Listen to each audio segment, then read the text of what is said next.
L'exploitation agricole existe depuis 1980. Mes parents ont commencé en faisant des céréales. Et l'activité escargot a débuté il y a 12 ans environ. Et donc ça fait 12 ans qu'on vend des escargots sur les marchés et aux particuliers directement.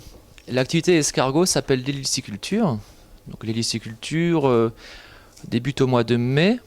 On reçoit les petits escargots au mois de mai, on les met dans des parcs en extérieur et les escargots grandissent jusqu'au mois de septembre-octobre environ. On les ramasse à partir du mois d'octobre.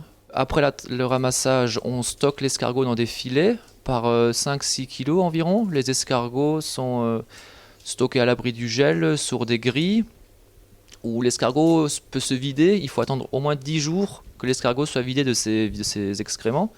Et après ces 10 jours, il va se préparer à hiberner.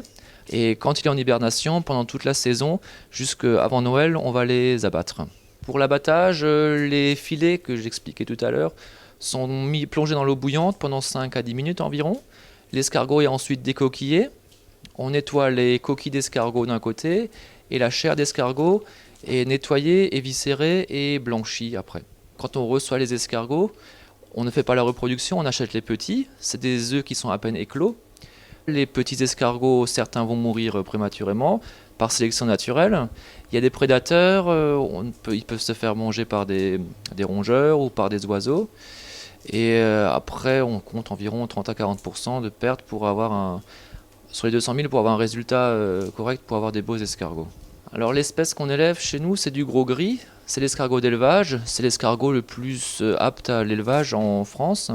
C'est un escargot qui met environ 8 mois à arriver à maturité, contrairement aux Bourgognes qu'on trouve dans la nature et qui met environ 2 ans à arriver à maturité. On passe environ 1 heure par jour en moyenne pour les nourrir. Il faut être là tous les jours, surveiller, les arroser régulièrement pour rapporter de l'humidité dans les parcs. Et c'est surtout après le ramassage, la transformation qui demande beaucoup de main-d'œuvre. Notre recette est l'escargot à l'alsacienne.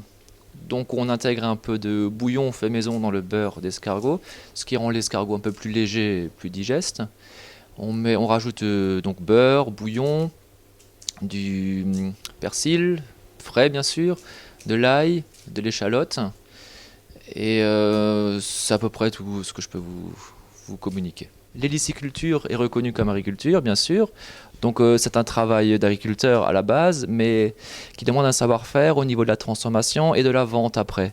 Donc c'est une pratique du circuit court, c'est-à-dire qu'on élève, on transforme et on vend notre produit directement au consommateur, ce qui ramène une certaine satisfaction d'un travail bien fait.